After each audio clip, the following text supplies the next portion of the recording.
Baby signs and sign language. Baby signs are gestures created to provide an early way for caregivers to communicate with infants and toddlers and acquire insight and respect for underestimated communicative abilities of children before they can talk. The baby sign system is not a full language system and is not the same as sign language.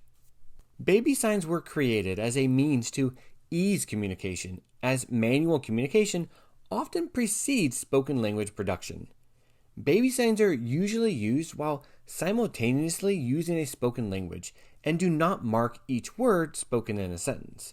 For example, if a caregiver asks an infant, "Do you want more?" the baby sign for more will be used when the spoken word more is produced, but the other words in the sentence will not be accompanied by a sign. In comparison to baby signs, sign languages are fully fledged language systems naturally created by deaf individuals. As misconceptions about sign language continue to persist, there are a few facts to know. Sign languages are complex language systems with similar linguistic properties as spoken languages. Most countries have their own sign language, such as American Sign Language in the US and Lengua de Señas Mexicana in Mexico. Infants and toddlers learning a sign language as a native language show acquisition patterns and reach milestones similar to children learning a spoken language. Similar neural systems support the processing of both signed and spoken languages.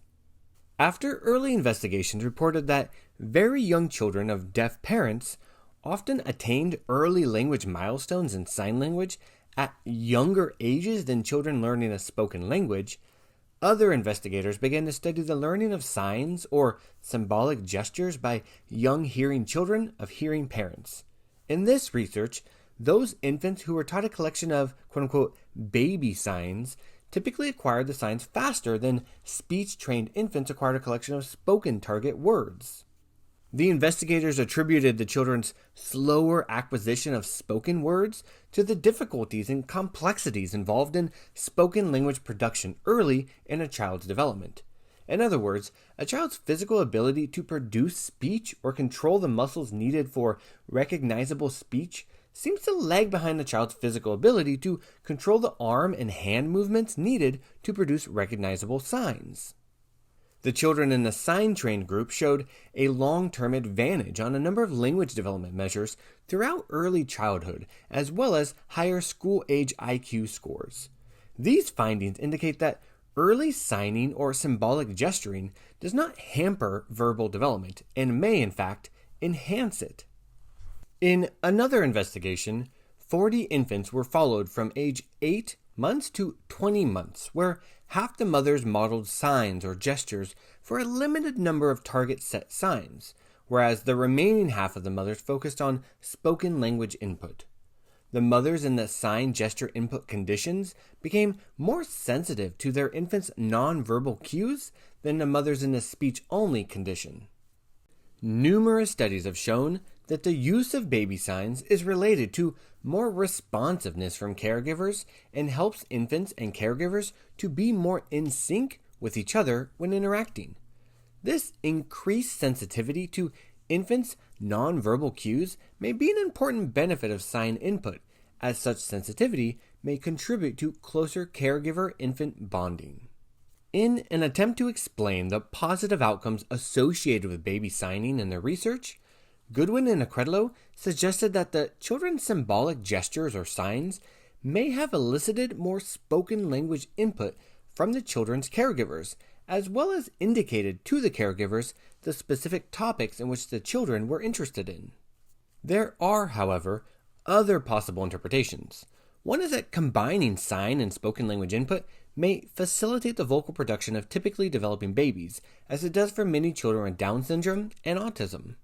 A third possibility is that because baby signing typically involves caregivers producing signs for only the key words in their utterances, this combining of signs and spoken language may help infants segment the speech stream by making the specific sign words more prominent, thus facilitating their acquisition.